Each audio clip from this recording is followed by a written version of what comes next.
ನಮಸ್ಕಾರ ಕರ್ನಾಟಕ, ವಿಶೇಷವಾಗಿ ನಮ್ಮ ಉತ್ತರ ಕರ್ನಾಟಕ ಮಂದಿಗೆ ನಿಮ್ಮ ರಾಕೇಶ್ ಪಾಟೀಲ್ ಮಾಡುವ ನಮಸ್ಕಾರಗಳು. ನಮ್ಮ ಜೊತೆ ವೃತ್ತಿಯಿಂದ ವೈದ್ಯರಾಗಿರುವಂಥ, ಪ್ರವೃತ್ತಿಯಿಂದ ಬರಹಗಾರರು, ಚಲನಚಿತ್ರ ನಟರು, ನಿರ್ದೇಶಕರು, ಪರಿಸರ ಪ್ರೇಮಿ, ನಮ್ಮ ಕಲಬುರಗಿ ಸುತ್ತಮುತ್ತಲಿನ ಹಾಳು ಬಿದ್ದಿರುವ ದೇವಸ್ಥಾನಗಳ ಸ್ವಚ್ಛತಾ ನವೀಕರಣ ಮತ್ತು ಮರುನಿರ್ಮಾಪಣೆಗೆ ಅವರದೇ ಆದ ತಂಡವನ್ನು ರಚಿಸಿಕೊಂಡು ಹಗಲು ಇರುಳು ಎನ್ನದೇ ಶ್ರಮಿಸ್ತಿರುವಂಥ doctor Naganath V Yadagiri sir ನಮ್ಮ ಜೊತೆ ಇದ್ದಾರೆ. ಪಾಡ್ಕಾಸ್ಟ್ಗೆ ನಿಮಗೆ ಸ್ವಾಗತ. Thank you. ಈಗ ನಿಮ್ಮ ತಂಡ ಈಗ ಮತ್ತೆ ಯಾವುದಾದ್ರೂ ದೇವಸ್ಥಾನಗಳ ಮರುಸ್ಥಾಪನೆಗೆ, ನವೀಕರಣಕ್ಕೆ, ಸ್ವಚ್ಛತೆಗೆ ಹೋಗ್ಬೇಕಂದ್ರೆ ಈಗ ಕಲಬುರಗಿ ಸುತ್ತಮುತ್ತ ಯಾವ ದೇವಸ್ಥಾನ ಅಂತ? ಸುಮಾರು ದೇವಸ್ಥಾನಗಳಿದ್ದಾವೆ ಆ್ಯಕ್ಚುಲಿ. ಅಂದರೆ ಅದು ಈಗ ಸುಮಾರು ಸರಿ ನಾನು ಹೇಳಿದೆ. ನಮ್ಮ ಕಲಬುರಗಿ ಜಿಲ್ಲೆಯಲ್ಲಿ 2000 ಪುರಾತನ ದೇವಾಲಯಗಳಿದ್ದಾವೆ. ಹಾಂ ಸರ್. ಇಷ್ಟೊಂದು ಅಂದರೆ ಈಗ ನಾವು ಹಂಪಿ ಇದೆಲ್ಲ ನೋಡ್ತೀವಲ್ಲ, ಐಹೊಳೆ, ಪಟ್ಟದಕಲ್ಲು, ಈ ಥರ ಆ ಥರದ್ದು ಸೇಮ್ ಅದೇ ರೀತಿ ಕೆತ್ತನೆಗಳಿರ್ತಕ್ಕಂಥದ್ದು, ಅಷ್ಟೇ ಪ್ರಾಮುಖ್ಯತೆ ಇರುವಂಥವು ಅಂಥ ದೇವಸ್ಥಾನಗಳು ಇಲ್ಲಿದ್ದಾವೆ. ಆಮೇಲೆ ಅದ್ರ ಜೊತೆ ಇದನ್ನು ಹೇಗೆ ನಾವು ಬೇರ್ಪಡಿಸ್ಬೋದು, ಇದರ ಪ್ರಾಮುಖ್ಯತೆ ಏನಂದರೆ, ಈಗ ನಾವು ಹಂಪಿ ನೋಡಿದ್ರೆ 15ನೇ ಶತಮಾನದಲ್ಲಿ ಬಂದಿರತಕ್ಕಂಥದ್ದು. ಆದರೆ ಇಲ್ಲಿರುವ ದೇವಸ್ಥಾನಗಳು ನಮಗೆ ಕೆಲವೊಂದೆಲ್ಲ 11ನೇ ಶತಮಾನ, 10ನೇ ಶತಮಾನ, ಅಂದರೆ ಇದಕ್ಕಿಂತ 500 ವರ್ಷ ಹಳೆಯ ದೇವಸ್ಥಾನಗಳು. ಅಂದರೆ ಹಂಪಿ ಇದಕ್ಕಿಂತ ಮುಂಚೆ 500 ವರ್ಷ ಹಳೆ ದೇವಸ್ಥಾನಗಳು ನಮ್ಗೆ ಇಲ್ಲಿ ಸಿಗ್ತವೆ. ಯಾವ ರೀತಿ ಸಿಗ್ತವೆ ಅಂದರೆ, ಪ್ರತಿಯೊಂದು ಹಳ್ಳಿಯಲ್ಲಿ ಸಿಗ್ತವೆ. ಪ್ರತಿಯೊಂದು ಹಳ್ಳಿಯಲ್ಲೂ ಒಂದೊಂದು ದೇವಸ್ಥಾನಗಳಿದ್ದಾವೆ. ಆ ಥರದ್ದು ಕೆತ್ತನೆಗಳು ಅದೇ ಸಮಯದಲ್ಲಿ ಅಷ್ಟೊಂದು ಅದ್ಭುತವಾಗಿದ್ದಾವೆ. ಅಂದರೆ ಇವರು 15-16ನೇ ಶತಮಾನದಲ್ಲಿ ಏನು ಕೆತ್ತಿದ್ದಾರೆ, ಆ ಕೆತ್ತನೆಗಳು ಇವರು 1ನೇ ಶತಮಾನದಲ್ಲಿ ಕೆತ್ತಿದ್ದಾರೆ. ಅಂದರೆ ಇನ್ನೂ ಎಷ್ಟು ಅಡ್ವಾನ್ಸ್ಡ್ ಇರಬಾರ್ದು ಅಂತ ಹೇಳ್ಬಿಟ್ಟು. ಅದಕ್ಕಿಂತ ಇತಿಹಾಸ, ಮೊದಲಿಂದ ಇತಿಹಾಸ ನಮ್ಮ ಕಲಬುರಗಿ ಜಿಲ್ಲೆದಾಗ ಅದ. ಅದಕ್ಕಿಂತ ಮೊದಲಿಂದ ಅಂತಲ್ಲ, ಹಂಪಿದು ಇತಿಹಾಸ ಬರುತ್ತೆ.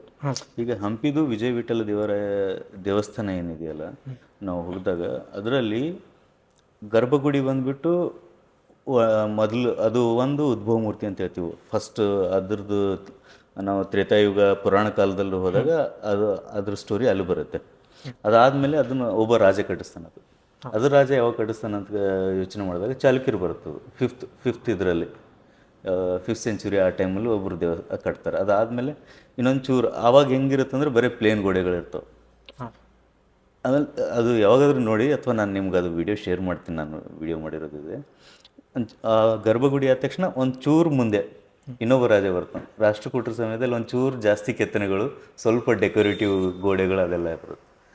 ಅದಾದಮೇಲೆ ಮುಂದೆ ಇವರು ಹೊಸಳರ ಸಮಯದಲ್ಲಿ ಅವ್ರ ಟೈಮಲ್ಲಿ ಒಂಥರ ಬೇರೆ, ಅಂದರೆ ನಾವು ಇದು ಐಹೊಳೆ ಪಟ್ಟದಕಲ್ಲು ನೋಡ್ತೀವಲ್ಲ, ಆ ಥರದ್ದು ಸೂಕ್ಷ್ಮತೆಗಳು ಬರ್ತವೆ ಅದರಲ್ಲಿ.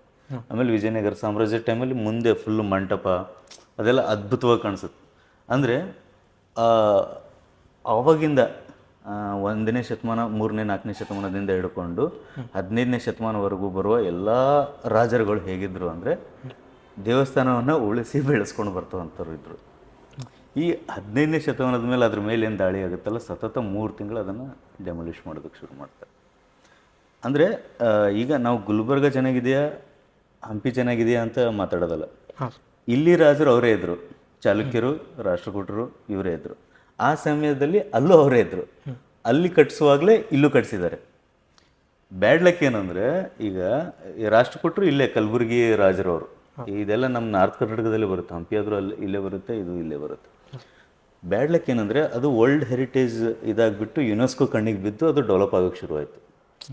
ನಮ್ಮಲ್ಲಿ ಶಿರ್ವಾಳ ಇದೆ, ಕಾಳಗಿ ಇದೆ, ಸುಮಾರು ದೇವಸ್ಥಾನಗಳಿದ್ದಾವೆ, ಗೊಬ್ಬೂರಿದೆ, ಮತ್ತು ಹತ್ನೂರು, ಸನ್ನತಿ ಇದೆ, ಹತ್ನೂರು ಇದೆ, ಮಸ್ಕಿ, ರಾಯಚೂರು.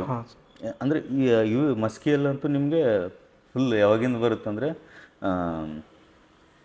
ನಾಗರಿಕತೆ ಶುರುವಾಗುವ ಸಮಯದ್ದು ಎಲ್ಲ ಸಿಗುತ್ತೆ ನಿಮ್ಗೆ. ಹರಪ್ಪ ಸಮಯದ್ದು ನಿಮ್ಗೆ ಇಲ್ಲಿ ಸಿಗುತ್ತೆ ಮಸ್ಕಿಯಲ್ಲಿ. ಅಂದರೆ ಇಷ್ಟೊಂದು ಹಳೆ ಒಂದು ಅವಾಗಿಂದ ಇಲ್ಲಿ ಜನರಿದ್ದಾರೆ ಅನ್ನೋದು ಒಂದು ಪ್ರೂಫ್ ಆಯಿತಾ. ಆಮೇಲೆ ಇನ್ನೊಂದಿದೆ, 1ನೇ ಶತಮಾನದಲ್ಲಿ ಎತ್ತಿನ ಗಾಡಿಯಲ್ಲಿ ಹೋಗುವಂಥದ್ದು ಡ್ರಾ ಮಾಡಿರ್ತಕ್ಕಂಥದ್ದು ನಮಗಿಲ್ಲೇ ಮ್ಯೂಸಿಯಂನಲ್ಲಿ ನಿಮ್ಗೆ ನೋಡೋದಕ್ಕೆ ಸಿಗುತ್ತೆ. ಕಲಬುರಗಿ 1ನೇ ಶತಮಾನದಲ್ಲಿ ಅದಕ್ಕೆ ಎತ್ತಿದ್ದಾರೆ. ಸೊ ಅಂದರೆ ಯಾವಾಗಿದು, ಎಷ್ಟು ವರ್ಷ ಹಳೆಯದು. ಅದಕ್ಕಿಂತ ಮುಂಚೆನೇ ಇವರಿಗೆ, ಅಂದರೆ ಅವಾಗ ಹೆಂಗಂದರೆ, ಮನೇಲಿ ಎತ್ತಿನ ಗಾಡಿ, ಕುದುರೆ ಗಾಡಿ ಇದೆ ಅಂದರೆ ಇವಾಗ ನಮ್ಮ ಸ್ಕೋಡಾ ಬೆಂಚ್ ಇದ್ದಂಗೆ. ಅಂದರೆ ಎಷ್ಟು ರಿಚ್ ಇದ್ರು ಇಲ್ಲಿನ ಜನ ಅಂತ ಹೇಳ್ಬಿಟ್ಟು. ಸೊ ವಾಪಸ್ ಬರ್ತೀನಿ ಏನಂದರೆ, ಆ ಸಮಯದಲ್ಲಿ ಇಲ್ಲೂ ಸಹ ಅದೇ ಥರ ದೇವಸ್ಥಾನಗಳಿದ್ವು. ಅದಕ್ಕಿಂತ ಒಳ್ಳೆ ಸ್ತರದಲ್ಲಿದ್ವು. ಈಗ ನಾವು ಕೈಲಾಸ್ ಟೆಂಪಲ್ ಏನು ನೋಡ್ತೀವಲ್ಲ, ಯಾವ್ದು ಹೇಳಿ, ಅಜಂತ ಗುಹೆಗಳಲ್ಲಿ ಒಂದು ಕೈಲಾಸ್ ಮಂದಿರ ಇದೆ. ಈಗ ನಾವು ನೋಟ್ ಮೇಲೆ ಇರುತ್ತೆ, 20 ರೂಪೀಸ್ ನೋಟ್ ಮೇಲೆ ಇದೆ ನೋಡಿ, ಸಿಂಗಲ್ ಕಲ್ಲಲ್ಲಿ ಎದುರುಗಡೆ ನಮ್ಮ ಇದು ಧ್ವಜಸ್ತಂಭ ಹಿಡ್ಕೊಂಡು, ಕಮಾನ್ ಹೆಬ್ಬಾಗಿಲು ಹಿಡ್ಕೊಂಡು, ದೇವಸ್ಥಾನ, ಗೋಪುರ, ಒಳಗಡೆ ಇರ್ತಕ್ಕಂಥ ಗರ್ಭಗುಡಿಯ ಲಿಂಗ ಎಲ್ಲವೂ ಸಿಂಗಲ್ ಸ್ಟೋನಲ್ಲಿ ಆಗಿರೋದು. ಓಕೆ, ಸೊ ಅವ್ರು ಕಟ್ಟಿಸಿದವ್ರು ಯಾರು? ರಾಷ್ಟ್ರಕೂಟರು ಮೇನ್ ಇದು ಯಾವುದು? ಕಲಬುರಗಿ, ಮಳಕೆ ಇಲ್ಲಿ. ಅಂದರೆ ಇವರು ಎಲ್ಲ ಕಡೆ ದೇವಸ್ಥಾನಗಳನ್ನ ಕಟ್ಟಿಸ್ತಾ ಹೋದ್ರು. ಇವ್ರಿರೋ ಸ್ಥಳದಲ್ಲಿ ಕಟ್ಸಲ್ವಾ? ಇಲ್ಲಿ ಕಟ್ಸಿದ್ರು. ಇಲ್ಲಿ ಸಿಕ್ಕಾಪಟ್ಟೆ ದೇವಸ್ಥಾನಗಳು ಇದ್ವು. ಆದರೆ ಈಗ ಉಳಿದಿರ್ತಕ್ಕಂಥ ದೇವಸ್ಥಾನಗಳು ಕೂಡ ನೋಡೋದಕ್ಕೆ ಚೆನ್ನಾಗಿದ್ದಾವೆ. ಅದು ಸರಿಯಾದವ್ರ ಕಣ್ಣಿಗೆ ಬೀಳ್ತಾ ಇಲ್ಲ. ಅದನ್ನು ಬೆಳಕಿಗೆ ತರಬೇಕು. ಒಬ್ಬರಿಂದ ಆಗುವಂಥ ಕೆಲಸ ಅಲ್ಲ. ಇದಕ್ಕೆ ಎಲ್ಲರೂ ಸರ್ಕಾರ ಆಗಿರ್ಬೋದು, NGOs ಆಗಿರ್ಬೋದು, ಊರ ಜನರಾಗಿರ್ಬೋದು, ಮೇನ್ ಅವರೆಲ್ಲ ಮುಖ್ಯವಾಗಿ ಮೇನ್ ಊರ ಜನರ ಬೆಂಬಲ ಮತ್ತು ಪ್ರೋತ್ಸಾಹ ಅವ್ರದ್ದು ಬೆಂಬಲ ಇರಬೇಕು. ನಾವು ಹೆಂಗೆ ನಮ್ಮದು ಬೆಳ್ಳಕ್ಕೇನಂದ್ರೆ ನಮ್ಗೆ ಇತಿಹಾಸ ಗೊತ್ತಾಗಲ್ಲ. ನಮಗೆ ನಮ್ಮ ರಾಜರು ಹೆಂಗಿದ್ರು, ಅವ್ರದ್ದು ಏನು ಇದು ಯೋಚನೆಗಳೇನಿದ್ವು, ಇವು ನಮ್ಗೆ ಗೊತ್ತಾಗಲ್ಲ. ಇದು ಮೇನ್ ನಮ್ಮ ಕಡೆಗೆ ಸ್ವಲ್ಪ ಎಜುಕೇಷನಲ್ಲಿ ಹಿಂದಿರೋದ್ರಿಂದ ಇದನ್ನ ಹಿಂದುಳಿದು ಅಂತ ಅನ್ಬೋದಾ? ಅರಿವಿಲ್ಲ ಅಂತ ಹಿಂದುಳಿದ್ರು. ಎಜುಕೇಷನ್ಗೆ ಬರ್ತೀನಿ. ಎಜುಕೇಷನ್ ನೋಡ್ರಿ, ನಳಂದ ಕೇಳಿರಲ್ಲ, ನಳಂದ ವಿಶ್ವವಿದ್ಯಾಲಯ, ಯಾವುದು ನಮ್ಮ ತಕ್ಷಶಿಲಾ ವಿಶ್ವವಿದ್ಯಾಲಯ, ಇವೆಲ್ಲ one of the famous universities ವಿಶ್ವವಿದ್ಯಾಲಯಗಳು. ಓಕೆ, ಅಂಥದ್ದು ವಿಶ್ವವಿದ್ಯಾಲಯಗಳು ನಮ್ಮ ಕಲಬುರಗಿ. ಅವಾಗ ಅಲ್ಲಿಂದ ಚೈನಾದಿಂದ ಎಲ್ಲ ಇಲ್ಲಿಗೆ ಬರ್ತಿದ್ರು ಓದೋದಕ್ಕೆ. ನಾವು ಎಜುಕೇಷನಲ್ಲಿ ಹಿಂದೆ ಹೆಂಗೆ ಉಳಿತೀವಿ? ಈಗ ಕಾನೂನು ಪದ್ಧತಿ ಅಂತ ಹೇಳ್ತೀವಿ. ಈಗ ನಾವು ಒಂದು ಭಾರತಕ್ಕೊಂದು ಕಾನೂನು ಪದ್ಧತಿ ಇದೆಯಾ? ಕಾನೂನು ಪುಸ್ತಕ ಇದೆ. ಕಾನೂನು ಪುಸ್ತಕ ನಾವು ಯಾರಿಗಾದ್ರೂ ಗೊತ್ತಾ ಅದು ಬರೆದವ್ರು ಯಾರು? ಅಥವಾ ನಾವು ಯಾವ ಕಾನೂನು ಪುಸ್ತಕ ಬಳಸ್ತಾ ಇದ್ದೀವಿ ಗೊತ್ತಾ? ಇಡೀ ಭಾರತ, ಒಬ್ಬರಲ್ಲ ಇಬ್ಬರಲ್ಲ, ಇಡೀ ಭಾರತ ಬಳಸ್ತಿರ್ತಕ್ಕಂಥ ಕಾನೂನು ಪುಸ್ತಕ ಬರೆದವರು ಕಲಬುರಗಿಯವರು. ಮಿತಾಕ್ಷರ ಅಂತ ಹೇಳ್ಬಿಟ್ಟು, ಮಿತಾಕ್ಷರ ಗ್ರಂಥ ಅಂತ ಬರುತ್ತೆ. ಇಲ್ಲಿನ ಮರ್ತೂರ್ ಹತ್ರ ಅವರು ಇರೋದು, ವಿಜ್ಞಾನೇಶ್ವರರು ಅಂತ ಹೇಳ್ಬಿಟ್ಟು ಅವರು ಬರೆದಿರ್ತಕ್ಕಂಥ ಪುಸ್ತಕ ಮಿತಾಕ್ಷರ ಗ್ರಂಥ. ಅದನ್ನೇ ಇವಾಗ ನಾವು ಸಿವಿಲ್ ಲಾ ಬಳಸ್ತಾ ಇದ್ದೀವಿ. ಅದರ ಇನ್ನೊಂದು ಹೆಸರು ಸಹ ಮಿತಾಕ್ಷರ ಲಾ ಅಂತ ಹೇಳ್ಬಿಟ್ಟು. ಈಗ ಜಾತಿ ಪದ್ಧತಿ, ಆಸ್ತಿ ಹಂಚಿಕೆ ಆಗಿರ್ಬೋದು, ಕುಟುಂಬ ಕಲಹಗಳಾಗಿರ್ಬೋದು, ಇವುಗಳನ್ನೆಲ್ಲ ಹೇಗೆ ಸರಿಪಡಿಸ್ಬೇಕು ಅನ್ನೋದು ಕಾನೂನು ಆ ಸಮಯದಲ್ಲಿ ಬರ್ತಿರ್ತಕ್ಕಂಥದ್ದು. 12ನೇ ಶತಮಾನದಲ್ಲಿ ಅವ್ರು ಬರೀತಾರೆ. ವಿಕ್ರಮಾದಿತ್ಯ ರಾಜನ್ ಸಮಯದಲ್ಲಿ. ವಿಕ್ರಮಾದಿತ್ಯಂದು ಒಂದು ಸೂಪರ್ ಸ್ಟೋರಿ ಇದೆ, ಹೇಳ್ತೀನಿ. ಸೊ ಅಂದರೆ ನಾವು ಅನಕ್ಷರಸ್ಥರು ಹೆಂಗಾಗ್ತೀವಿ ಇವಾಗಿನ ಸದ್ಯದ ಪರಿಸ್ಥಿತಿ ಅಲ್ಲ. ಅದೇ ನಾವು ಎಜುಕೇಷನಲ್ಲಿ ತುಂಬ ಫಿಟ್ ಇದ್ವಿ, ರಿಚ್ ಇದ್ವಿ ಆ ಟೈಮಲ್ಲೂ ಸಹ. ವ್ಯಾಕರಣ ಬರೆದವರಿದ್ದಾರೆ, ವಡ್ಡಾರಾಧನೆ ಬರೆದವರಿದ್ದಾರೆ, ಇಲ್ಲಿಂದ ಛಂದಸ್ಸುಗಳು ಬರೆದವರಿದ್ದಾರೆ. ಅತ್ಯಂತ ಪುರಾತನ ಕೃತಿ ಕನ್ನಡದಲ್ಲಿ ಕವಿರಾಜ ಮಾರ್ಗ ಅಂತ, ಅದು ಬರೆದಿರೋದು ಇಲ್ಲೇ ಮಳಖೇಡಲ್ಲಿ. ಸೊ ಕನ್ನಡಕ್ಕೆ ಇಷ್ಟೊಂದು ಇದು ಕೊಟ್ಟವರು, ಕೊಡುಗೆ ಕೊಟ್ಟಂಥವ್ರು, ಕನ್ನಡನ ಮೂಲೆ ಮೂಲೆಗೆ ಹಬ್ಬಿಸಿದಂಥವ್ರು. ಈಗಲೂ ನಾವು ಹಿಮಾಲಯದಲ್ಲಿ, ನೇಪಾಳದಲ್ಲಿ ಕೆಲವೊಂದು ಕಡೆ ಎಲ್ಲ ಕನ್ನಡದ ಶಾಸನಗಳನ್ನ ನೋಡ್ತೀವಿ. ಸೊ ಅವಾಗ ನೃಪತುಂಗರ ರಾಷ್ಟ್ರಕೂಟರದವ್ರೆ, ನೃಪತುಂಗ, ಗೋವಿಂದ, ಇವರೆಲ್ಲ ಅಲ್ಲಿವರೆಗೂ ಹೋಗಿ ಗೆದ್ದು ಬಂದಂಥವ್ರು. ಓಕೆ, ಸೊ ಅಂದರೆ ಕನ್ನಡ ಅಲ್ಲಿವರೆಗೂ ಹಬ್ಬಿತ್ತು. ಅದನ್ನು ಹಬ್ಬಿಸಿದವ್ರು ಯಾರು? ಕಲಬುರಗಿ ಇಲ್ಲಿಯವರು. ಸೊ ಆದರೆ ಅದರ ಅರಿವು ನಮ್ಗೆ ಗೊತ್ತಿಲ್ಲ. ಅಲ್ಲಿ ನಾವು ಏನಾಗ್ಲಿಕತ್ತೀವಿ, ಯಾವಾಗ ನಮ್ಮ DNA, ನಮ್ಮ ಎನ್ಸಿಸ್ಟರ್ಸ್ ಏನಿದ್ರು ಅನ್ನೋದು ನಮ್ಗೆ ಗೊತ್ತಿರಲಿಲ್ಲ. ಅಂದ್ರೆ ಈಗ ಹೆಂಗಾಗಿದೆ ಅಂದರೆ, ಈ ಜನ್ರೇಷನ್ ಹೊಲೆ ಬಿಡು, ಓದಿ ಓದರೆಗನ, ಹೊಲೆ ಬಿಡು, ಅದೆಲ್ಲ ಮಾಡ್ತಾನೆ ಅಂದರೆ ಈ ಥರದ ಮೈಂಡ್ಸೆಟ್ ಬಂದಾಗ ಅವನು ಹಾಗೆ ಇರ್ತಾನೆ. ಅವನ ಜೊತೆ ಮಾತು ಕೇಳೋನು, ಅವನು ಏನಾದರೂ ಮಾಡ್ಬೇಕಂದ್ರೆ ಇವನ ಜೊತೆ ಸೇರಿಬಿಟ್ಟು ಹಂಗೆ ಆಗ್ಬಿಡ್ತಾನೆ. ಅದೇ ನೀವು ಒಬ್ಬರು ನಮ್ಮವ್ರು ಹಿಂಗಿದ್ರು, ಅವ್ರು ಈ ಥರದ್ದು ಮಾಡ್ಯಾರ, ನಮ್ಮೂರು ಇಷ್ಟು ರಿಚ್ ಇತ್ತು ಅವಾಗ, ಎಲ್ಲೆಲ್ಲಿಂದನೂ ವ್ಯಾಪಾರಕ್ಕೆ ಇಲ್ಲಿ ಬರ್ತಿದ್ರು, ಇಲ್ಲಿ ಇಂತಿಂಥ ದೇವಸ್ಥಾನಗಳಿದ್ವು. ಈ ರಿಚ್ನೆಸ್ ನಾವು ಹೇಳ್ತಾ ಹೋದ್ರೆ ಅನಿಸುತ್ತೆ ನೆಕ್ಸ್ಟ್ ಜನ್ರೇಷನಲ್ಲಿ ಮಕ್ಕಳಲ್ಲಿ ಅದೇ ಥರದ್ದು ಇದು ಬೆಳೆಯುತ್ತೆ. ಸೊ ಫಸ್ಟ್ ನಾವು ಎಲ್ಲೇ ಆದ್ರೂ ಭೀ ಮಾತಾಡುವಾಗ ಹಿಂದುಳಿದ ಭಾಗ ಅನ್ನೋದು ತಪ್ಪು. ನಮ್ದು ಹಿಂದುಳಿದ ಭಾಗ ಅಲ್ವೇ ಅಲ್ಲ. ಹಂಪಿಯಲ್ಲಿ ಹೇಗೆ ಮುತ್ತುರತ್ನಗಳನ್ನ ಬೀದಿ ಬೀದಿಯಲ್ಲಿ ಮಾಡ್ತಿದ್ರು, ಕಲಬುರಗಿಯಲ್ಲೂ ಸಹ ಅದೇ ರೀತಿ ಬೀದಿ ಬೀದಿಗಳನ್ನು ಮಾಡ್ತಾಯಿದ್ರು. ಹೀರಾಪುರಲ್ಲಿ ಇನ್ನೂ ಅದು ಮಾರ್ಕೆಟ್ ಇದೆ, ಬಜಾರ್ ಮಾರ್ಕೆಟ್ ಅಂತ ಹೇಳ್ಬಿಟ್ಟು ಕರಿತೀವಿ ಅದಕ್ಕೆ. ಅಂದರೆ ಹಂಪಿನೂ ಸಹ ನಾರ್ತ್ ಕರ್ನಾಟಕನೆಲ್ಲ. ಓಕೆ, ಸೊ ಇಷ್ಟು ರಿಚ್ ಇತ್ತು. ಇವತ್ತಿಗೂ ಸಹ ಖನಿಜಗಳನ್ನು ಅಂದರೆ ಖನಿಜ ಉತ್ಪನ್ನಗಳಿಂದ ಮಾರಿಬಿಟ್ಟು ಕರ್ನಾಟಕದಲ್ಲಿ ಹೆಚ್ಚಿನ ಒಂದು ಲಾಭ ಕೊಡುವಂಥ ಸ್ಟೇಟ್ಗಳೇನಾದರೂ ಇದ್ದರೆ ಬಳ್ಳಾರಿ ಬರುತ್ತೆ. ಬಳ್ಳಾರಿ ಇಸ್ ನಥಿಂಗ್ ಬಟ್ ಮತ್ತು ನಾರ್ತ್ ಕರ್ನಾಟಕದಲ್ಲಿ ಬರುತ್ತೆ ನಿಮ್ಗೆ. ಸೆಕೆಂಡ್ ಬಂದುಬಿಟ್ಟು ಕಲಬುರಗಿ ಬರುತ್ತೆ. ಇದು ಯಾರಿಗೂ ಗೊತ್ತಿಲ್ಲ. ಸೊ ಕಲಬುರಗಿಗೆ ಅತ್ಯಂತ ಲಾಭ ಖನಿಜಗಳಿಂದ ಕೊಡುವಂಥ ಜಿಲ್ಲೆಗಳಲ್ಲಿ ಎರಡನೇದು ಕಲಬುರಗಿ ನಿಂತಿದೆ ಅಂದರೆ ಇದು ಮತ್ತು ಪೂವರ್ ಹೆಂಗಾಯ್ತು, ಬಡ ಊರು ಹೆಂಗಾಯ್ತು. ಸಿಮೆಂಟ್ ವರ್ಲ್ಡ್ ಈಗ ನಾವು ಅಭಿವೃದ್ಧಿ ಹೆಂಗೆ ಹೊಂದುತ್ತಾ ಇದೆ ಒಂದು ರಾಷ್ಟ್ರ ಅಂತ ಕೇಳಿದ್ರೆ ಯಾವುದ್ರ ಮೇಲೆ ನಾವು ಗಣನೆ ಮಾಡ್ತೀವಿ ಅಂದರೆ ಸಿಮೆಂಟ್ ಖರ್ಚು, ಸಿಮೆಂಟ್ ಮಾರಾಟ ಎಷ್ಟಾಗ್ತಾ ಇದೆ ಅದ್ರ ಮೇಲೆ ಒಂದು ಊರು ಒಂದು ದೇಶ ಹೇಗೆ ಅಭಿವೃದ್ಧಿ ಆಗ್ತಾ ಇದೆ ಅಂತ ಅಂತೀವಿ. ಯಾಕಂದರೆ ಇನ್ಫ್ರಾಸ್ಟ್ರಕ್ಚರ್ ಅಭಿವೃದ್ಧಿ ಆಗ್ತಾ ಇದೆ ಅಂದರೆ ಇನ್ಫ್ರಾಸ್ಟ್ರಕ್ಚರ್ ಬೆಳಿಲಿಕ್ಕೆ ನಾನು. ಸೊ ಅದು ಬೆಳಿಬೇಕಂದ್ರೆ ಮೇನ್ ಬೇಕಾಗಿದ್ದೆ ಸಿಮೆಂಟ್. ಸೊ ಇಡೀ ವರ್ಲ್ಡ್ ವೈಡ್ ಸಿಮೆಂಟ್ ಕಳಿಸೋದ್ರಲ್ಲಿ ಏಷ್ಯಾದಲ್ಲಿ ನಮ್ಮ ಕರ್ನಾಟಕ ಕಲಬುರಗಿಯಿಂದನೇ ಹೋಗ್ತವೆ. ಈಗ ಯು ನೇಮ್ ಇಟ್ ಎನಿ ಒಂದು ಒಳ್ಳೆ ಫ್ಯಾಕ್ಟ್ರಿ ಅಂದರೆ ಟಾಪ್ 10 ಇರ್ತಕ್ಕಂಥ ಭಾರತದಲ್ಲಿ ಟಾಪ್ 10 ಇರುವಂಥ ಸಿಮೆಂಟ್ ಫ್ಯಾಕ್ಟ್ರಿ ನೀವು ಹೆಸರು ಹೇಳಿದ್ರೆ ಅದು ಇಲ್ಲೇ ಇರುತ್ತೆ, ಕಲಬುರಗಿಯಲ್ಲೇ ಇರುತ್ತದು.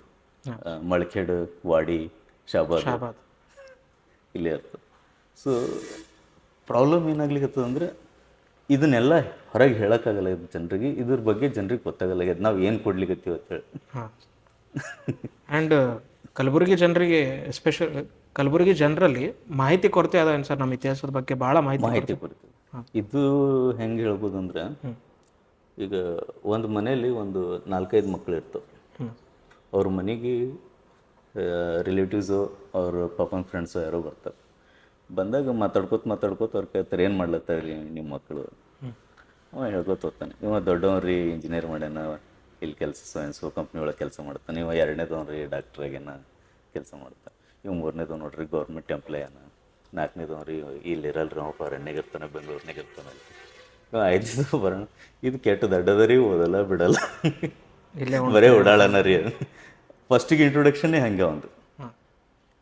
ಅವ ಸಣ್ಣ ಇದ್ದಂದು ಹಿಡ್ದು ಅವ ಮೈಂಡ್ನಾಗ ಫಿಕ್ಸ್ ಆಗಿಬಿಡ್ತಾನೆ, ನಾವು ಓಡಾಳಿದ್ದೀನಿ ದಡ್ಡಿದ್ದೀನಿ ಅಂತೇಳಿ.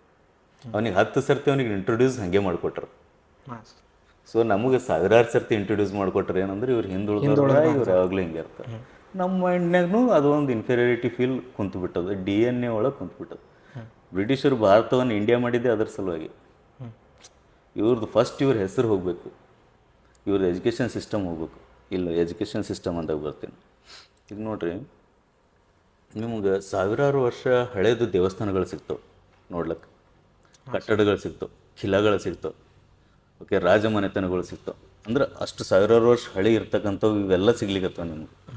ಬಟ್ ಎಲ್ಲರೇ ಅಬ್ಸರ್ವ್ ಮಾಡಿರಿ, ಏನು ಸ್ಕೂಲ ಕಾಲೇಜ್ ಸಿಗ್ಲಿಕ್ಕತ್ತವೇನಂತ ಕಂಪ್ಲೀಟಾಗಿ ಅವ್ರದ್ದು ಡೆಸ್ಟ್ರಾಯ್ ಮಾಡೋದು, ಫುಲ್ ಡೆಮೊಲಿಷನ್. ಎಲ್ಲಿದ್ವು ಅಂತೇಳಿ ಹುಡುಕಾಡಕ್ಕೂ ಆಗಲ್ಲ ನಮಗೆ. ದೊಡ್ಡ ವಿಶ್ವವಿದ್ಯಾಲಯಗಳನ್ನ ಸಣ್ಣ ಸ್ಕೂಲ್ಗಳ ಅಟ್ಲೀಸ್ಟ್ ಎಲ್ಲರ ಒಂದು ಕಡೆ ಕಾಣ್ಬೇಕಲ್ಲ. ಈ ಆಲದ ಗಿಡ ಕೆಳಗೆ ತೋತಿದ್ರು, ಈ ಗುಡಿ ಒಳಗೆ ತೋತಿದ್ರು.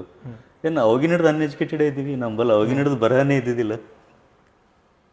ಸೊ ಯಾವ ಲೆವೆಲಿಗೆ ಹಾಳು ಮಾಡ್ಯಾರ ಅನ್ನೋದು ನಾವು ಇಂಥ ಸಣ್ಣ ಉದಾಹರಣೆಗಳೇನು ತಿಳ್ಕೊಬೇಕು. ಒಂದು ಸಿಸ್ಟಮೆಟಿಕ್ ಆಗಿ ಹಾಳು ಮಾಡ್ಕೊತ ಬಂದಾರ.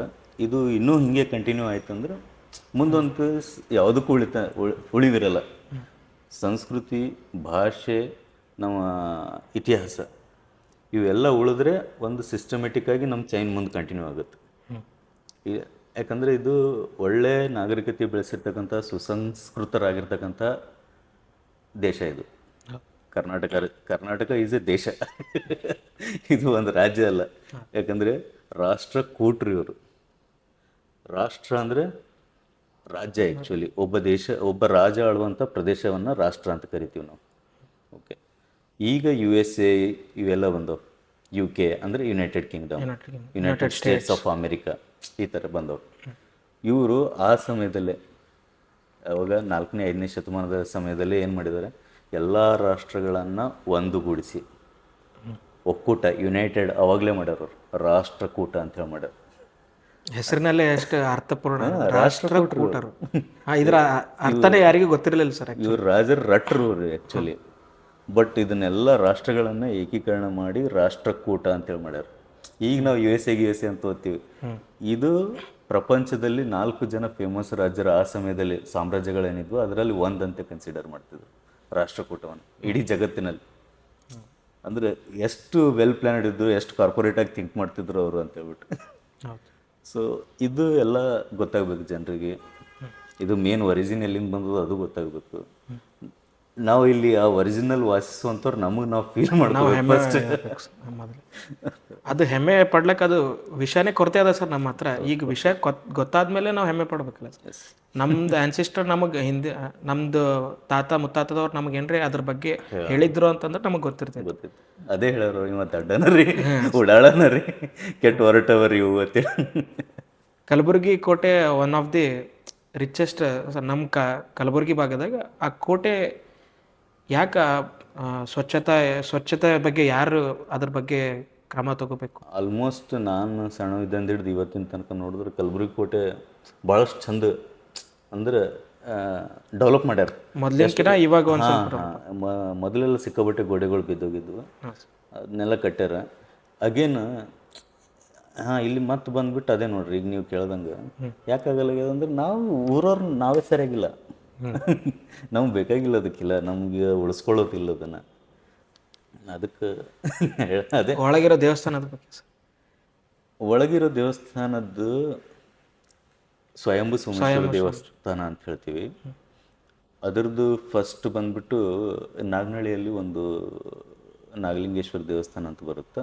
ಅಲ್ಲಿ ಒಂದು ಶಿಲಾಶಾಸನದಲ್ಲಿ ಇದರದ್ದು ಉಲ್ಲೇಖ ಇದೆ, ಇಲ್ಲೊಂದು ಸ್ವಯಂಭೂ ಸೋಮೇಶ್ವರ ದೇವಾಲಯ ಇದೆ ಅಂತ ಹೇಳ್ಬಿಟ್ಟು. ಅದು ಸಹ ಹೆಂಗಾಗುತ್ತಂದ್ರೆ ಆ ಕೋಟೆನ 2-3 ಸರ್ತಿ ಮೋಸ್ಟ್ಲಿ ಡೆವಲಪ್ ಆಗಿರುತ್ತೆ. ಅದು ಕೋಟೆ ಹತ್ತಿರದಲ್ಲೇ ಒಂದು ಪುಷ್ಕರಣಿ ಇದೆ, ಒಳಗಡೆ 3-4 ಪುಷ್ಕರಣಿಗಳಿದಾವೆ ಕಿಲಲ್ಲಿ, ಒಳ್ಳೆ ಇದು ಇದಾವೆ. ಪುಷ್ಕರಣಿ ಎದುರುಗಡೆ ಆ ದೇವಸ್ಥಾನ ಬರುತ್ತೆ. ಬಟ್ ಇವಾಗ ಪ್ರೆಸೆಂಟ್ ಏನಾಗಿದೆ, ಆ ಕೋಟೆ ಗೋಡೆ ಒಳಗಡೆನೆ ಆ ದೇವಸ್ಥಾನ ಮರ್ಜ್ ಆಗಿದೆ. ಸೊ ಕಾಣಿಸೋದಿಲ್ಲ. ಎದುರುಗಡೆ ಇರ್ತಕ್ಕಂಥ ತ್ರಿಕೂಟ ಮಂಟಪ ಅದೆಲ್ಲ ಕಾಣಿಸುತ್ತೆ. ಕೆಲವೊಂದು ಬಿದ್ದೋಗಿರ್ತಕ್ಕಂಥ ಇವು ಪಾಳು ಬಿದ್ದಿರ್ತಕ್ಕಂಥ ಇವು ಮೂರ್ತಿ ಅವಶೇಷಗಳನ್ನು ನಾನು ನೋಡ್ಬೋದು ಅಲ್ಲಿ. ಸರ್ ಕನ್ನಡದ ಬಗ್ಗೆ ನಮ್ಮ ಉತ್ತರ ಕರ್ನಾಟಕ ಭಾಗದಾಗ ಎಲ್ಲೋ ಧೋರಣೆ ಆಗ್ತದೆ ಅಂತ ಅನ್ಸ್ಲತ್ತಿಲ್ಲ ಸರ್ ನಿಮಗೆ? ಉರ್ದು ನಾವು ಮಿಕ್ಸ್ ಮಾಡತ್ತೀವಿ, ಎಲ್ಲ ಗಡಿ ಭಾಗಗಳಲ್ಲಿ ಐತೆ ಸರ್. ಇವಾಗ ಲ್ಯಾಂಗ್ವೇಜ್ ಬಗ್ಗೆ ಐತಿ, ಕನ್ನಡಕ್ಕೆ ಜಾಸ್ತಿ ಪ್ರಾಮುಖ್ಯತೆ ಬೇಕು ಸರ್ ಮೊದಲು. ಹೌದು. ಇಲ್ಲಿ ನಮ್ಮ ಕಡೆ ಓಕೆ ಸರ್, ನಾವು ಭಾಷೆನ ಮಿಕ್ಸ್ ಆಗಿ ಮಾತಾಡ್ತೀವಿ, ಉರ್ದು ಮಿಕ್ಸ್ ಮಾತಾಡ್ತೀವಿ, ಅದು ಓಕೆ ಸರ್ ಒಂದು ಸೈಡ್. ಎಲ್ಲರೇ ಫ್ಲೆಕ್ಸ್ಗಳು ಅಂತ ಬಂದಾಗ, ಬ್ಯಾನರ್ಸ್ ಅಂತ ಬಂದಾಗ, ಯಾವುದಾದ್ರೂ ಒಂದು ಕಾರ್ಯಕ್ರಮ ಮಾಡ್ತಾ ಇದ್ದೀವಿ ಅಂತಂದಾಗ ಹಿಂದಿ ಜಾಸ್ತಿ ಬಳಸೋದ್ರ ಬದಲಾಗಿ ಕನ್ನಡವನ್ನು ಬಳಸೋದ್ರಾದ್ರೆ ಇವಾಗ ಒಂದು ಜನರ ಭಾವನೆ ಹೆಂಗಾಗ್ಯದ ಅಂದ್ರೆ ನಾವು ಹಿಂದಿ ಮಾತಾಡಿದ್ರೆ ಮುಗಿದೋಯ್ತಲ್ಲ, ಕನ್ನಡನೇ ಯಾಕೆ ಮಾತಾಡ್ಬೇಕು? ಅದೇ ಇದು ಯಾಕೆ ಹಿಂಗಾಯ್ತಂದ್ರೆ ನಮ್ಮ ಹಿನ್ನೆಲೆ ನೋಡಿದಾಗ ಯಾವಾಗ ಮೊಘಲರದು ಇವರೆಲ್ಲ ಆಳ್ಕೆ ಬರುತ್ತೆ 12ನೇ ಶತಮಾನದಿಂದ ಈಚೆಗೆ ಅಷ್ಟೇ, 13ನೇ ಶತಮಾನದಿಂದ ಈಚೆಗೆ ದೆಹಲಿ ಸುಲ್ತಾನರು ಏನು ಬರ್ತಾರೆ, ಅದಾದಮೇಲೆ ನಮ್ಗೆ ಇಲ್ಲಿ ಶಾಗಳು ಬರ್ತಾರೆ, ನಿಜಾಮ್ ಸರ್ಕಾರ, ಆಮೇಲೆ ಲಾಸ್ಟಿಗೆ ಇರೋದು ನಿಜಾಮ್ ಸರ್ಕಾರ. ಸೊ ಇವರೆಲ್ಲ ಸಮಯದಲ್ಲಿ ಈಗ ಹೆಂಗೆ ಬ್ರಿಟಿಷರು ಬಂದು ಅವ್ರಿಗೆ ನಮ್ಮ ಭಾಷೆ ಕಲಿಯೋಕೆ ಆಗ್ತಿರ್ಲಿಲ್ಲ. ಸೊ ಅವ್ರು ಏನು ಮಾಡಿದ್ರು, ಸೀದಾ ಇಂಗ್ಲೀಷ್ ಕಲಿಸ್ಬಿಟ್ರು, ನಿಮಗೆ ನೀವೇ ಮಾತಾಡ್ರಿ ಅಂತ ಹೇಳ್ಬಿಟ್ಟು. ಅವ್ರದ್ದು ಗೌರ್ಮೆಂಟ್ ಅಫಿಷಿಯಲ್ ಇದೆಲ್ಲ ಅವರು ಅದೇ ಮಾಡ್ಕೊಂಡ್ರು, ಇಂಗ್ಲೀಷೇ ಮಾಡಿದ್ರು. ಸೊ ಆ ಥರದ್ದು ಇವರು ಹಾಗೆ ಬಂದಾಗ ಇವರು ಉರ್ದು ಮೋಡಿ ಭಾಷೆ ಅಂತ ಕರಿತೀವಿ ಅವಾಗ, ಅದನ್ನು ಅಫಿಷಿಯಲ್ ಲ್ಯಾಂಗ್ವೇಜ್ ಆಗಿ ಮಾಡಿಕೊಂಡ್ರು. ಆಮೇಲೆ ಅಫಿಷಿಯಲ್ ಲ್ಯಾಂಗ್ವೇಜ್ ಅದೇ, ಮತ್ತು ಶಾಲೆಯಲ್ಲಿ ನಿಮ್ಗೆ ಕಲಿಸೋದು ಅದೇ ಆದಾಗ ಏನಾಗ್ಬಿಡುತ್ತಿದ್ದು ಕನ್ನಡ ಹೋಗೋಕ್ಕೆ ಶುರು ಆಯಿತು. ನೀವು ಈಗ ಆ ಸಮಯದಲ್ಲಿ ಅದು ತಪ್ಪಂದರೆ, ಈಗ ನಾವೆಲ್ಲರೂ ಎಜುಕೇಟೆಡ್ ಇದ್ದೀವಿ, ಎಲ್ಲರೂ ಲಿಬ್ರೇಟೆಡ್ ಇದ್ದೀವಿ, ಸ್ವಾತಂತ್ರ್ಯರಾಗಿದ್ದೀವಿ. ಬಟ್ ಇವಾಗ ಯಾಕೆ ಕನ್ನಡ ಶಾಲೆಗಳು ಮುಸ್ತಾ ಇದ್ದಾವೆ? ಸೊ ಈಗಲೂ ಅಫಿಷಿಯಲ್ ಲ್ಯಾಂಗ್ವೇಜ್ ಏನಿದೆ ಎಷ್ಟೊಂದು ಕಡೆ ಇಂಗ್ಲೀಷ್ ಅದ. ಕನ್ನಡದಲ್ಲಿ ಓದೋರಿಗೆ ಜಾಬ್ ಸಿಗೋದಕ್ಕಿಂತ ಇಂಗ್ಲೀಷ್ನಲ್ಲಿ ಓದೋರಿಗೆ ಅಪರ್ಚುನಿಟೀಸ್ ಜಾಸ್ತಿ ಸಿಗ್ತವೆ. MBBS, ಇಂಜಿನಿಯರಿಂಗು, ಇನ್ನೊಂದು ಕೆಲವೊಂದು ಯಾವುದಾದ್ರು ಪ್ರೊಫೆಷ್ನಲ್ ಇದು ಕೋರ್ಸ್ಗಳನ್ನ ನೋಡಿದ್ರೆ ಅವೆಲ್ಲ ಇಂಗ್ಲೀಷ್ನಲ್ಲಿದ್ದಾವೆ. ಯಾವಾಗ MBBS, ಇಂಜಿನಿಯರಿಂಗು ಇವೆಲ್ಲ ಕನ್ನಡದಲ್ಲಿ ಬರ್ತವೆ. ನೆಕ್ಸ್ಟು PUCಯಲ್ಲಿ ಸೈನ್ಸ್ ಕನ್ನಡದಲ್ಲಿ ಬರುತ್ತೆ. ಅದ್ರ ನೆಕ್ಸ್ಟು ಮತ್ತೆ 10th ಇವರೆಲ್ಲ ಕನ್ನಡದಲ್ಲಿ ಓದ್ತಾರೆ. ಯಾಕಂದರೆ ಅವಾಗ ಅವ್ರಿಗೇನು ಅನಿಸುತ್ತೆ, ಅಲ್ಲಿ ಹೋದ್ಮೇಲೆ ನನಗೆ ಟಫ್ ಆಗೋಲ್ಲ. ಈಗ ಒಬ್ಬ ಕನ್ನಡ ಮೀಡಿಯಮ್ ಹುಡುಗ ಸೈನ್ಸಿಗೆ ಹೋದ ತಕ್ಷಣ ಅವನಿಗೆ ಎಷ್ಟು ಟಫ್ ಆಗುತ್ತೆ, ಸಿಕ್ಕಾಪಟ್ಟೆ ಟಫ್ ಆಗುತ್ತೆ. ಅದೇ ಒಬ್ಬ ಇಂಗ್ಲೀಷ್ ಮೀಡಿಯಮ್ ಹುಡುಗ ಸೈನ್ಸಿಗೆ ಹೋದ ತಕ್ಷಣ ಅವನಿಗೆ ಟಫ್ ಆಗಲ್ಲ. ಅಂದ್ರೆ ತಂದೆ ತಾಯಿಯರು ಏನಂತ ಯೋಚನೆ ಮಾಡ್ತಾರೆ ಅಂದ್ರೆ ಮುಂದೆ ಅಲ್ಲಿ ಚೇಂಜ್ ಆಗೋದದ. ಸೊ ಅಲ್ಲಿ ನಮ್ಗೆ ಎಕ್ಸ್ಪ್ಲೋರ್ ಬೇಕಂದ್ರೆ ಇಲ್ಲಿಂದ ಚೇಂಜ್ ಮಾಡ್ಬೇಕು. ಇದ್ರೊಳಗೆ ಯಾರ್ದೂ ತಪ್ಪಿಲ್ಲ. ಸೊ ನಾವು ಎಷ್ಟೇ ಕನ್ನಡ ಪರ ಹೋರಾಟಗಾರರಾಗಿದ್ದರೂ ಸಹ ಇದನ್ನು ಬದಲಾಯಿಸೋಕ್ಕಾಗಲ್ಲ. ಮೇನ್ ಇರೋದೇ ಎಜುಕೇಷನ್ ಸಿಸ್ಟಮ್ದಾಗ ಆಯ್ತು. ಹಾಂ, ಇದನ್ನು ಬದಲಾಯಿಸೋಕ್ಕಾಗಲ್ಲ. ನಾವು ಫಸ್ಟ್ ಎಲ್ಲಿ ಚೇಂಜ್ ಆಗಬೇಕು, ಇವೆಲ್ಲವೂ ಕನ್ನಡ ಮಾಧ್ಯಮದಲ್ಲಿ ಬರಬೇಕು. ಕನ್ನಡ ಮಾಧ್ಯಮದಲ್ಲಿ ಬಂದಾಗ ಈಗ ತೆಲಂಗಾಣದಲ್ಲಿ ಸೈನ್ಸ್ PCB PCMB ಅಂತ ಬರುತ್ತೆ ಅಲ್ಲಿ. ಹಿಂಗೆ ನಮ್ಮ ಥರ ಪೂರ BPC MPC ಅಂತ ಬರುತ್ತೆ ಅಲ್ಲಿ. ಅದು ತೆಲುಗು ಮೀಡಿಯಮ್ನಲ್ಲಿ ಓದ್ಬೋದು ಅವರು. ನಮ್ಮಲ್ಲಿ ಸೈನ್ಸ್ ತೆಲುಗು ಮೀಡಿಯಮ್ ಇಲ್ಲ, ಈಗ ಕನ್ನಡ ಮೀಡಿಯಮಲ್ಲಿ ಇಲ್ಲ. ಓಕೆ, ಅದಾದಮೇಲೂ ನಾವು ನೆಕ್ಸ್ಟ್ MBBS ಇದನ್ನೆಲ್ಲ ಕನ್ನಡ ಮೀಡಿಯಮ್ದಲ್ಲಿ ತರಿಸಿದ್ರೆ ಆಟೋಮೆಟಿಕ್ಲಿ ಕನ್ನಡ ಉಳಿಯುತ್ತೆ, ಬೆಳೆಯುತ್ತೆ. ಸೊ ನಾವು ಇಲ್ಲಿ ಕಲಿಯೋದು ಬಿಟ್ಬಿಟ್ರೆ ಈಗ ಹೆಂಗಾಗುತ್ತೆ ಅಂದರೆ ಕನ್ನಡ ಮಾತಾಡ್ತಾನಲ್ಲಪ್ಪ ಅಂತ ಗಾಬರಿಯಿಂದ ನೋಡ್ತಾರೆ. ಹಾಂ ಸರ್, ಇವಾಗ ಹಂಗೆ ಕನ್ನಡ ಮಾತಾಡ್ತಾನಲ್ಲ, ಕನ್ನಡ ಮಾತಾಡೋರು ನೋಡಿದ್ರೆ ಶಾಕ್ ಆಗ್ತಾರೆ. ಎಷ್ಟು ಚಂದ ಕನ್ನಡ ಮಾತಾಡ್ತಾನಲ್ಲ, ಒಟ್ಟೆ ಇಂಗ್ಲೀಷ್ ಬಳಸಲ್ಲ ಇವ ಅಂತ ಹೇಳಿ. ಅದು ನಾರ್ಮಲ್ ಆಗಿರೋದೇ, ಅದು ಗಾಬರಿ ಆಗುವ ನೋಡ್ತಾರೆ ಸರ್. ಮುಂದೆ ಹೆಂಗಾಗುತ್ತೆ ಅಂದ್ರೆ ಹುಡುಕಾಡ್ತಾರೆ ಇವ್ರಿಗೆ ಯಾರ್ಯಾರಿಗೆ ಕನ್ನಡ ಓದ್ಲೇ ಬರ್ತದೆ ಅಂತೇಳಿ. ಈಗ ಹೆಂಗೆ ಹಳೆಗನ್ನಡದ ಲಿಟ್ರೇಚರ್ ಓದುವವ್ರಿಗೆ ಇವಾಗ ಪ್ರಾಮುಖ್ಯತೆ ಇದೆಯಲ್ಲ, ಮೋಸ್ಟ್ಲಿ ಇನ್ನೊಂದು 10 ವರ್ಷ ಆದಮೇಲೆ ಈ ಕನ್ನಡ ಓದುವವ್ರಿಗೆ ಆ ಪ್ರಾಮುಖ್ಯತೆ ಸಿಗುತ್ತೆ. ಅಂದರೆ ಬೆರಳಿಕೆಯಲ್ಲಿ ಉಳ್ಕೊಂಡಿರ್ತಾರೆ ಅವಾಗ ಕನ್ನಡ ಓದುವಂಥವ್ರು. ಖಂಡಿತ ಸರ್. ಸೊ ಅದು ಹಂಗಾಗಬಾರ್ದು. ಎಜುಕೇಷನ್ ಸಿಸ್ಟಮ್ನಲ್ಲೇ ಈಗಿನ ಹಿಡಿದೇ ಇದು ಆಗ್ಬೇಕಂತ ಹೇಳಿ ಪ್ಲ್ಯಾನ್. ಸರ್, ನಿಮಗೆ ಚಲನಚಿತ್ರ ಕಡೆಗೆ ಒಲವು ಯಾವಾಗಿಂದ ಸರ್? ನಾನು ಸಣ್ಣ ಇದ್ದಂದು ಹಿಡಿದು ಪಿಕ್ಚರ್ ಅಂದ್ರೆ ಭಾಳ ಇಷ್ಟ ನನಗೆ. ನೀವು ನಟನೆಯ ನಿರ್ದೇಶನಕ್ಕೆ ಇಳಿದಿತ್ತೆ 2000 ಮೋಸ್ಟ್ಲಿ 12-13 ಸಮಯದಲ್ಲಿ ಒಂದು ನಮ್ಮ ಒಬ್ಬರು ಸ್ನೇಹಿತರು ಸಿಕ್ಕರು, ಒಂದು ಪುಸ್ತಕ ಬರ್ದಿದ್ವಲ್ಲ, ಫಸ್ಟ್ ಬುಕ್ ಬರೆದಾಗ ಅಲ್ಲೊಬ್ಬರು ಗಾರ್ಗಿ ಕರೆ ಹಾಕಲು ಅಂತ ಹೇಳ್ಬಿಟ್ಟು ಅವರು ಈಗಾಗಲೇ ನೀವು ಸುಮಾರು ಧಾರಾವಾಹಿಗಳೆಲ್ಲ ಇದು ಬರೆದಿದ್ದು ಅವರು. ನಾವು ಭಾಗೀರಥಿ ನೋಡ್ತೀವಿ, ಮುಕ್ತ ಸೀರಿಯಲ್, ಅವಾಗೆಲ್ಲ ಫುಲ್ ಫೇಮಸ್ ಅಲ್ಲ. ಅಂಥದಕ್ಕೆಲ್ಲ ಸಾಹಿತ್ಯ ಬರೆದಿತ್ತು ಅವರೇ. ಜಾಸ್ತಿ ಡೈಲಾಗ್ಸ್ ಎಲ್ಲ ಬರೀತಿದ್ರು, ಸ್ಕ್ರಿಪ್ಟ್ ಅದೆಲ್ಲ ಬರೀತಿದ್ರು. ಅವರು ಡೈರೆಕ್ಟರ್. ಅವರು ನೆಕ್ಸ್ಟ್ ಮೂವೀಸ್ ಎಲ್ಲ ಮಾಡ್ತಾಯಿದ್ರು. ಶೇಷು ಅಂತ ಹೇಳ್ಬಿಟ್ಟು ಒಂದು ಮೂವಿ ಮಾಡಿದ್ರು, ಮಕ್ಕಳ ಸಿನಿಮಾ, ಅದು ಸ್ಟೇಟ್ ಅವಾರ್ಡ್ ಆಯ್ತದೆಲ್ಲ. ಅವರ ಒಂದು ಪರಿಚಯ ಬೆಳೀತು. ಅಲ್ಲಿಂದ ಆಲ್ಮೋಸ್ಟ್ ಅವ್ರ ಜೊತೆನೇ ಸುಮಾರು ಸಿನಿಮಾಗಳನ್ನ ಮಾಡಿದ್ವಿ. ಒಂದು 7-8 ಸಿನಿಮಾಗಳು ಮಾಡಿದ್ವಿ. ಸರ್, ನನಗೂ ಆ್ಯಕ್ಚುಲಿ ನೀವು ಹೇಳಿದ್ಮೇಲೆ ಗೊತ್ತಾಗಿದ್ದು ನೀವು ಎಷ್ಟು ಫಿಲ್ಮ್ ಮಾಡಿರಂತ. ಜನರಿಗೂ ಗೊತ್ತಿಲ್ಲ ಸರ್ ನೀವು ಯಾವ್ಯಾವ ಫಿಲ್ಮ್ ಮಾಡಿರಿ ಅಂತ ಹೇಳಿದ್ರೆ ಅಂತಂದ್ರೆ ಅವರು ನೋಡ್ತಾರೆ ಸರ್. ಈಗ ಅನುತ್ತರ ಅಂತ ಹೇಳಿದೆ. ಅನುತ್ತರ ಆಲ್ಮೋಸ್ಟ್ ಯೂಟ್ಯೂಬಲ್ಲಿದೆ, MX ಪ್ಲೇಯರ್ನಲ್ಲಿದೆ, ಅಮೆಝಾನ್ ಪ್ರೈಮಲ್ಲಿದೆ, ಏರ್ಟೆಲ್ಲಲ್ಲಿದೆ, ವೋಡಾಫೋನ್ ಇನ್ನಲ್ಲಿದೆ. ಆಲ್ಮೋಸ್ಟ್ ಎಲ್ಲ OTTಯಲ್ಲಿ ಅನುತ್ತರ ಮೂವಿ ಸಿಗುತ್ತೆ. ಅದು ನಮ್ಗೆ ಅವಾಗ ಫುಲ್ ಡೆಬಿಟ್ ಕೊಟ್ಟಿರ್ತಕ್ಕಂಥ ಮೂವಿ ಅದು. ಅಂದರೆ ಯಾರಿಗೆ ಕಮರ್ಷಿಯಲ್ ಮೂವಿನೂ ಅಲ್ಲ, ಅದು ಆರ್ಟ್ ಮೂವಿ, ಕಲಾತ್ಮಕ ಚಲನಚಿತ್ರ ಅಂತ ಹೇಳ್ತೀವಿ. ಸ್ವಲ್ಪ ಓದಿನ ಕಡೆ ಹೆಚ್ಚಿನ ಆಸಕ್ತಿ ಇರುವಂಥವ್ರು, ಕಲಾತ್ಮಕ ಮೂವಿ ನೋಡುವಂಥವ್ರಿಗೆ ಅದು ಒಳ್ಳೆ ಮೂವಿ. ಬೆಂಗಳೂರು ಅಂತಾರಾಷ್ಟ್ರೀಯ ಚಲನಚಿತ್ರೋತ್ಸವದಲ್ಲಿ ಅದರದ್ದು ಒಂದು ಪ್ರದರ್ಶನಗಳು ನಡೀತು. ಒಳ್ಳೆ ಇದು ಸಿಗ್ತದೆ ರೆಸ್ಪಾನ್ಸ್. ಅದಾದಮೇಲೆ ಮೈಸೂರು ದಸರಾ ಫಿಲ್ಮ್ ಫೆಸ್ಟಿವಲ್ನಲ್ಲಿ ಅಲ್ಲೂ ಸಹ ಅದು ಪ್ಲೇ ಆಯ್ತು. ಅದು ಮೂವಿ 2 ಸರಿ ಪ್ಲೇ ಮಾಡಿದ್ರು. ರಶ್ ನೋಡ್ಬಿಟ್ಟು ಅದರದ್ದು, ಅಂದ್ರೆ ಅಷ್ಟು ಜನ ಇದು ಇತ್ತು, ಅದಕ್ಕೆ ಡಿಮ್ಯಾಂಡ್. ಅದಾದಮೇಲೆ ಇನ್ನೊಂದು ದೀಕ್ಷಾ ಅಂತೇಳಿ ಮೂವಿ ಮಾಡಿದ್ವಿ ಅವ್ರ ಜೊತೆನೆ. ನಾನು ಅದು ಡೈರೆಕ್ಟರ್ ಆಗಿ ವರ್ಕ್ ಮಾಡಿದೆ. ಅದು ಸಹ ಯೂಟ್ಯೂಬಲ್ಲಿ ಸಿಗುತ್ತೆ. ಅದಾದಮೇಲೆ ಅನಾಹತ ಅಂತ ಹೇಳ್ಬಿಟ್ಟು ಒಂದು ಮೂವಿ ಮಾಡಿದೆ. ಅನಾಹತ ಬಂದುಬಿಟ್ಟು UK ಇಂಟರ್ನ್ಯಾಷನಲ್ ಫಿಲ್ಮ್ ಫೆಸ್ಟಿವಲ್ನಲ್ಲಿ ಅದಕ್ಕೆ ಒಳ್ಳೆ ಮೂವಿ, ಒಂದು ಅವಾರ್ಡ್ ಬಂತು ಅದಕ್ಕೆ, ಬೆಸ್ಟ್ ಮೂವಿ ಅಂತ ಹೇಳ್ಬಿಟ್ಟು. ಅದನ್ನು ಬಂದುಬಿಟ್ಟು ಶಿಕಾರಿಪುರದಲ್ಲಿ ನಮ್ಮ ಒಬ್ಬರು ಜೀವಿತಾ ಮೇಡಮ್ ಅಂತ ಇರ್ತಾರೆ, ಮೇಡಮ್ ಅವರು ಡೈರೆಕ್ಟ್ ಮಾಡಿರ್ತಕ್ಕಂಥ ಮೂವಿ ಅದು. ಆಮೇಲೆ ಅಂತರ್ಮುಖ ಅಂತ ಹೇಳಿ ಮಾಡಿದ್ವಿ. ಅನಾಹತ ಮತ್ತು ಅಂತರ್ಮುಖ, ಅನುತ್ತರ, ಅನಾಹತ, ಅಂತರ್ಮುಖ, ದೀಕ್ಷಾ, ಹಕ್ಕಿಗಾಗಿ ರೀಸೆಂಟಾಗಿ ಹಕ್ಕಿಗಾಗಿ, ಮತ್ತು ಗುಳೆ ಅಂತೇಳಿ ಮಾಡಿದ್ವಿ. ಗುಳೆ ಮೂವಿ ಒಬ್ಬರು ಮಲಯಾಳಂ ಡೈರೆಕ್ಟರ್ ಅವ್ರು ಮಾಡಿರ್ತಕ್ಕಂಥದ್ದು, ಇವಾಗ ಅವೇಟೆಡ್ ಇದು. ಆಮೇಲೆ 5 ಮತ್ತೊಂದು ಅಂತ ಮಾಡಿದ್ವಿ, ಆಗಲಿಲ್ಲ ಅದು. ಮತ್ತು ಯಾವುದು ಹಾಲಕ್ಕಿ ಅಂತೇಳಿ ಮಾಡಿದ್ವಿ. ಇದಾವೆ ಸುಮಾರು, ಇದು 9ರಿಂದ 10 ಇಲ್ಲಿವರೆಗೆ. ಮುಂದೆ ಇದರಲ್ಲೇ ಕಂಟಿನ್ಯೂ ಮಾಡೋದಿದೆ ಸರ್? ಇವು ಹೆಂಗಿದ್ರು ಕಮರ್ಷಿಯಲ್ ಮೂವಿ ಅಲ್ಲ, ಅದರಿಂದ ಏನು ಪ್ರಾಫಿಟ್ ಬರಲ್ಲ. ಹವ್ಯಾಸಕ್ಕಾಗಿ ಮಾಡೋದು, ಸಮಾಜಕ್ಕೆ ಒಂದು ಏನಾದರೂ ಅದರಿಂದ ಒಂದು ಇದು ಸಿಗುವಂಥ ಸಂದೇಶ ಕೊಡುವಂಥ ಮೂವಿಗಳು ಎಲ್ಲವೂ. ಆಲ್ಮೋಸ್ಟ್ ವರ್ಷಕ್ಕೆ ಒಂದು ಮಾಡ್ತಾನೆ ಬಂದಿದ್ದೀವಿ ಇದುವರೆಗೂ. ಇತ್ತೀಚೆಗೆ ಸ್ವಲ್ಪ ವರ್ಷಕ್ಕೆ 2 ಮಾಡ್ತಾಯಿದ್ದೀವಿ. ನೋಡೋಣ ಎಲ್ಲಿವರೆಗೂ ಹೋಗುತ್ತೆ ಅಂತೇಳಿ. ಶರಣ ಬಸವೇಶ್ವರ ಸಂಸ್ಥಾನ ಸರ್? ಶರಣ ಬಸವೇಶ್ವರ ಸಂಸ್ಥಾನ ಅಂದ್ರೆ ನಾ ಆಡ್ ಬೆಳೆದಿದ್ದು ಆಲ್ಮೋಸ್ಟ್ ಅಲ್ಲೇ, ಹಾಂ. ಅದಕ್ಕೆ ಮೋಸ್ಟ್ಲಿ ಅದ್ರ ಬಗ್ಗೆ ಜಾಸ್ತಿ ಗೊತ್ತದ. ನೀವು ಹೇಳೋ ತನಕ ನಮಗೆ ಅದ್ರ ಬಗ್ಗೆ ಒಂದು ಸಣ್ಣ ಕಲ್ಲಿಂದ ಒಂದು ಇನ್ಫಾರ್ಮೇಷನ್ ನೀವು ಹೇಳ್ತೀರಂತಂದ್ರೆ ನಮಗೆ ಅದ್ರ ಬಗ್ಗೆ ಯಾವುದೇ ರೀತಿ ಅರಿವಿದ್ದಿಲ್ಲ ಸರ್. ಪೂರ್ತಿ ಎಂಟೈರ್ ಗೋಡೆ ಹಿಡ್ಕೊಂಡು ಒಂದು ಸಣ್ಣ ಕಲ್ಲಿನವರೆಗೂ ನೀವು ಮಾಹಿತಿ ನಮಗೆ ಹೇಳ್ತಾ ಇದ್ದೀರಿ ಸರ್. ಕಲಬುರಗಿ ಜನರಿಗೆ ಅದು ಭಾಳ ಉಪಯೋಗ ಅದ ಸರ್. ಆ್ಯಕ್ಚುಲಿ ಅದು ನೀಡದ ಸರ್ ಇವಾಗ ಅದ್ರದ್ದು. ಅದು ಆ್ಯಕ್ಚುಲಿ ನೀವೆಲ್ಲ ಅದನ್ನು ದೇವಸ್ಥಾನದ ಥರ ನೋಡಿದ್ರೆ ನನಗದು ಒಂಥರ ಸೆಂಟಿಮೆಂಟ್ಲಿ ಬೇರೆನೇ ಇದೆ ಅದು. ಹಾಂ ಸರ್.